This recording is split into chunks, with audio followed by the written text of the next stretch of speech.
Hi guys, this is Marvin and welcome to my channel. I shoot immigration content concerning international students here in Canada. So if you are interested, stick and stay and make sure you continue to watch my videos. So today I'm bringing you some news updates, or like a news release that the IRCC released concerning international students. So it's just like an updated policies, right? So stick and stay and let's delve right into it.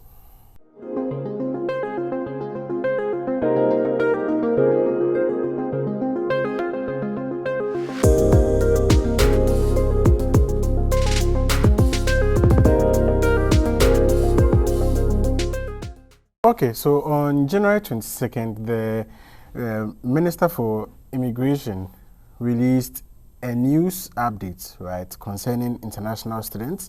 And you know, there's already a housing crisis here in Canada, and they're trying to, cap the number of international students they allow into the country.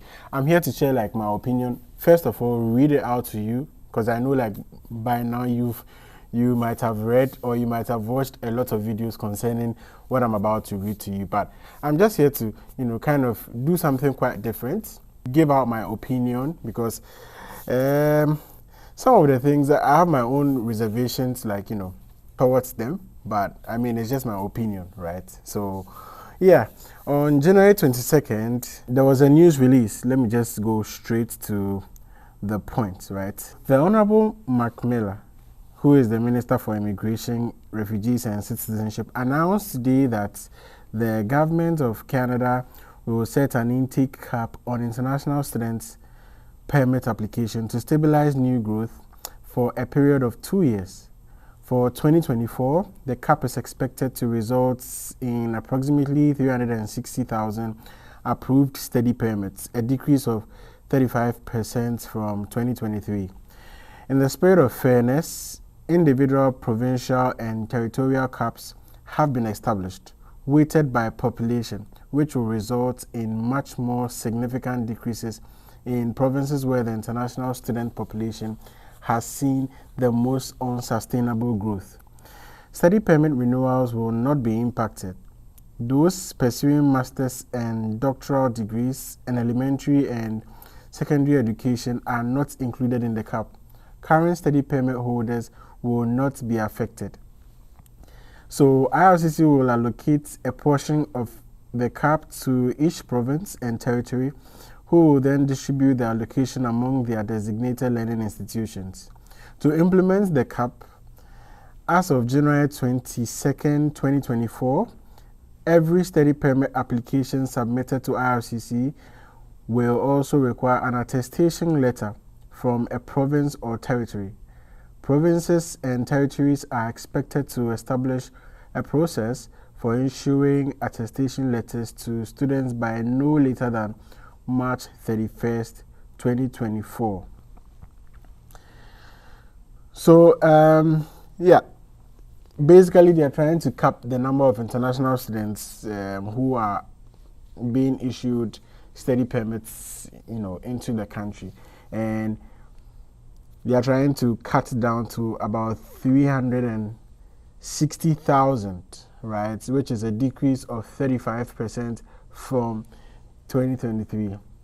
I don't know why they are using, or I don't know why their main focus is on capping international students, because international students are not like the main reason, or they might be like a part of the reason, because like the housing crisis, it entails a lot, right? It entails a lot, because I mean the government also has government policies or government programs that are bringing refugees into the country, and it is a lot. The number of refugees that are coming is a huge number. It might even be more than the number of international students allowed into the country. So I don't know why they are trying to pivot their attention or their focus onto international students, right? But that's also one aspect of it, or one perspective. The other perspective is that I mean, people are taking advantage, like house owners are also taking advantage of the fact that a lot of international students are coming into the country and Therefore, they are also inflating, rent rates, right, in their cities or in their provinces. So, in order for IRCC to, try to curb the situation or try to, protect the interest of international students, they are also trying to reduce the numbers so that more international students won't be affected, right? So that's also another side or another aspect of it if you are looking at it from a different angle or perspective. And here, they are trying to reduce the numbers. They are also saying masters and doctoral degrees, like students pursuing masters and PhD degrees will not be affected. But my take on that is, so does it mean only colleges will be affected, or like those applying to colleges will be affected? Because I don't know how they are going to do it. For instance, if let's say 100 people have applied, right? This is just like my opinion. 100 people have applied for study permits, and out of the 100, let's say 90 out of the 100 have applied for our masters and PhD degree, like applicants. What are you going to do? So are you going to just drop the 10 that have applied to colleges? Because that won't be fair. That won't be fair at all. So I don't know. I don't know how they are going to go about it. But I believe some way, somehow, even if you are a master's applicant or a PhD applicant, one way or the other, it might also affect you, like in a way, right? Even though it stated that, this is just my opinion anyway, even though it stated that like master's and PhD degree holders, elementary and secondary education applicants are not, included. But this is my take on it, because I don't know how feasible that's going to be. So, and then right now they are going to distribute the numbers for the provinces. So, for instance, the number of international students that troop into Ontario, I'm sure is like the largest amongst all the provinces. So maybe looking at the number of international students in Ontario, they are going to like reduce the number, right? And maybe split it across the other provinces. Okay, so, and you might need, as at like January 22nd, you might need like an attestation letter. And this attestation letter from the province, I knew before it was just Quebec that, if you're an applicant to a school in Quebec and you're applying for a study permit, I know you need a letter from the province of Quebec, right? In addition to your study application, your study permit application, right? But right now, that is like the system they are going to use. So each province would have to issue an attestation letter, right? So if you're applying for a study permit, you need an attestation letter from the province in which your school is situated. But they've given them till 31st of March to be able to come out with the system. So, and right now, from January 22nd to 31st of March, will people be able to apply for study permits? Because if the system is not yet in place, you've given the provinces up to 31st of March. Between January 22nd and 31st of March, what are they supposed to do? That's my question. What are they supposed to do? Because right now there's no system in place till 31st of March. Maybe some provinces might come out with their procedure before 31st of March. So if I have all my documents ready and I want to apply, what do I do? There are a lot of like question marks to these things. Let me just continue anyway. So these temporary measures will be in place for 2 years, and the number of new study permit applications that will be accepted in 2025 will be reassessed at the end of the year. During this period, the government of Canada will continue to work with provinces and territories, designated learning institutions, and national education stakeholders on developing a sustainable path forward for international students, including finalizing a recognized institution framework, determining long-term sustainable levels of international students, and ensuring post-secondary institutions are able to provide adequate levels of student housing. So in order to better align the post-graduation work permit program, we are changing the eligibility criteria. Starting September 1st, 2024, international students who begin a study program that is part of a curriculum licensing arrangement will no longer be eligible for a postgraduate work permit upon graduation. Under curriculum licensing agreement, students physically attend a private college that has been licensed to deliver the curriculum of an associated public college. These programs have seen significant growth in attracting international students in recent years, though they have less oversight than public colleges, and they act as a loophole with regards to post-graduation work permit eligibility. So here, there are schools that have like private-public partnerships, right? So maybe it's a private school, but it uses the curriculum of a public institution. So there's some form of like an affiliation. So right now, what IRCC is saying is, if you attend these kind of, institutions, you will not be eligible for a post-graduation work permit, because I think people are taking advantage of the system, right? So some people set up, like some colleges are set up or some institutions are set up, and they don't provide the right facilities for the students. So students come in and they find life very difficult, or they don't get the kind of resources and the kind of facilities that they were promised, right? So this is just a way of IRCC trying to protect the interest of students as well, and I believe that is in the right direction. So if you attend any of these schools, mind you, you will not be eligible for a postgraduate work permit, and you would have to go back to your home country after you are done. Graduates of master's degree programs will soon be eligible to apply for a 3-year work permit.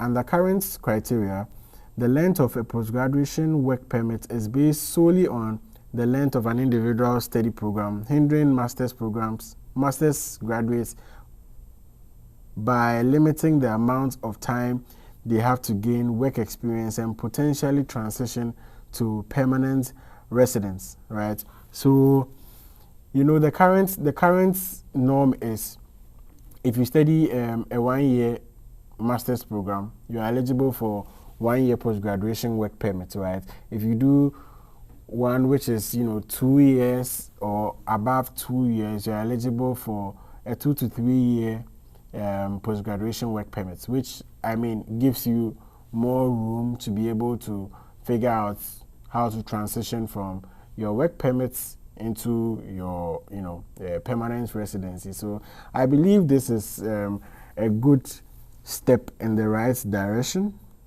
because normally people who come and do 1-year master's program, the time is very short, and 1 year comes pretty fast. So after 1 year, it means once you are approved your 1-year post-graduation work permit, you have to really, be on your toes to make sure within that 1 year, you are able to transition from work permit to your permanent residency. And it's not easy. It's not easy at all. People end up with no choice than to go back to their home country. So I believe this is also very good. Whether you come and do a 1-year master's program, 2 years master's program, at the end of the day, you will be eligible for a 3-year post-graduation work permit. So this is like a very good point. And they continue to say that in the weeks ahead, open work permits will only be available to spouses of international students in master's and doctoral programs. The spouses of international students in other levels of study, including undergraduate and college programs, will no longer be eligible. So this is also like a crucial point. I believe like a lot of people are like coming to the colleges, right? The numbers for colleges have increased like, really fast or massively. And right now, they are saying that if you're an international student doing maybe a diploma course in a college and you are not a master's or a PhD student, it means you cannot bring in your spouse. you cannot bring in your spouse. So yeah, I think this will redirect, focus for applicants to rather applying for masters and PhD programs. Yeah, in the coming months or in the coming years, more focus will be on like masters and PhD programs for international applicants. So if you are hearing my voice now, take note of this. That's if you're already married and you are thinking of coming to Canada as an international student. You might have to shift your focus onto masters and PhD programs, just so in case you can bring your spouse in no time or come along with your spouse. So the important measures announced today complement other recently announced reforms to the international student program. Taken together, they aim to ensure genuine students receive the support they require and have the resources they need for an enriching, steady experience in Canada, while at the same time stabilizing the overall number of students arriving and alleviating pressures on housing, healthcare, and other services in Canada. So yeah, I believe we've all heard the news. And yeah, from my previous videos, I'm always sounding the caution that if you want to apply to come to Canada, you have to be fast about it, because from like last year,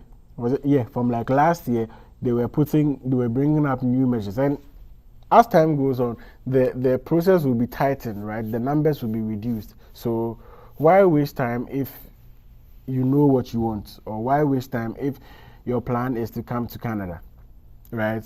Do your research, and right now, see, if you are doing your study permit application and it's not 100%, they'll find ways and means to refuse the application, because right now there's a cap, right? So for instance, in my province like this, the College of North Atlantic, CNA, last fall was their highest number of admittance. They admitted, I think, 671 students. That's the largest number they've ever admitted at a go. You understand? So right now that they are going to cap the system, or they are going to put a cap on the numbers. Mind you, for instance, if you take my province, there are 5 or 6 post-secondary institutions, right, including Memorial University. So they are going to share it amongst themselves. Let's see, this is just a rough take. Let's say Newfoundland and Labrador has or gets 100,000 students, right? Like a slot for 100,000 students. Now, this 100,000 students, the province is going to distribute it amongst the 5 or 6 post-secondary institutions here in Newfoundland. You get what I mean? So one way or the other is going to affect people. So make sure when you are doing your application, everything is on point, because there's even some, I'm sure because of the numbers, some people might merit, or out of merit, they might deserve to get the study permit application, right, approved, but because of the cap, they might be refused. The bureaucracy also, a lot of bureaucracy, so it might increase the processing times and all of those things. It's just going to make it long and an extensive procedure. So when you are putting in your application, please again, make sure you have every document. You have all the right documents, all the necessary documents, so you don't have to be refused, or you stand a higher chance of coming into Canada or getting approved, right? Because it's just going to be tightened as time goes on. And for the housing problem is really a big issue. And for instance, my province, I read in the newspapers recently that one way they are trying to curb this housing crisis is to get this online platform, shared spaces, right? I think it's in other provinces, so they are trying to bring it into this province or into Newfoundland and Labrador, where so shared spaces is basically trying to connect older people or like older adults, right, with international students or new students. So older adults who have extra spaces in their homes will be able to, accommodate new students or international students into their homes, right? So for instance, maybe an older engineer or a retired engineer can host or can accommodate a student engineer, right? And it might, one way or the other, end up improving the life of the student engineer as well, because he or she might learn a thing or two from the older engineer. So something like that. And also, like, it could also be that, adults that also need help, maybe, the aged, they can't do a lot of rigorous things in their homes. If, for instance, they have an international student in their homes and maybe throughout the week, the international student can help with some form of house duties or, just a way of helping the older adults in the home. Maybe every help that is given can bring maybe a 5% reduction in the rent. This is just like ideas that they are considering, right? So, yeah. And it's not a reaction to whatever IRCC said. Well, according to the news, because this was already in the pipeline, or this came out even before IRCC, brought out their news updates. So if you're in your home country and you want to come to Canada, make sure you have a solid application, a solid study permit application, because right now the system is going to be tightened, right? The system is going to be tightened. So the least mistake or the least fault found with your application, you might be refused your study permit application. So yeah, let's take note of this, and please guys, research, because some of the questions people end up asking me, I've said it over and over and over again in my videos, and some too are very easy. For instance, you want to apply for a program in a particular school. You don't have to ask me what schools I have in mind, because I've even done a lot of videos on my channel, giving you schools with very cheap or affordable, tuition fees. So first of all, you have to look at all these things, and you also have to do the research on your own. It's just easy. Just do a Google research, province by province, check the schools there, check the program of choice or the program you intend to do, and then compare the tuition fees, compare the tuition fees. And most of the time, the application procedure is on the website, it's on the school's website. So if you are somebody that can read and write, and obviously, I believe a lot of people want to come and do like master's programs, so definitely you've already had your undergraduate, degree. It means you can read and write. So what you have to do is just go to the website and read. A lot of people don't read. Or don't go and fish out information. And trust me, if you want to succeed here in Canada, it starts from back home. Because if you cannot research, I've always said this, if you cannot research on how to, apply for a school, then how do you want to come to Canada? Right? So it starts from back home. You have to do very good research. And it's not difficult, right? It's not difficult. Everything is on the school's website.